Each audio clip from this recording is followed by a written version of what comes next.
Ayan, meron tayong na-receive ng gift and napakaganda ng box niya. So, para siyang handicraft or for arts. So, I'm very excited to open this one. And nakalagay dyan, ka-thank you. Ayan, napakaganda, diba? And then, open natin. Ay, wow!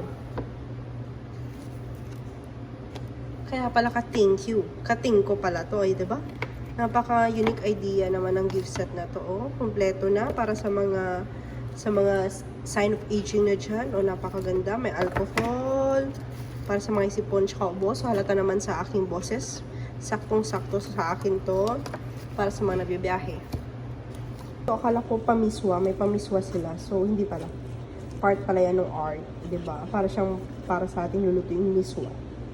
Ayan, napaka-okay. Thank you, Katingko. Art by Francis Nashon. Napaka-unique na gift set. Thank you!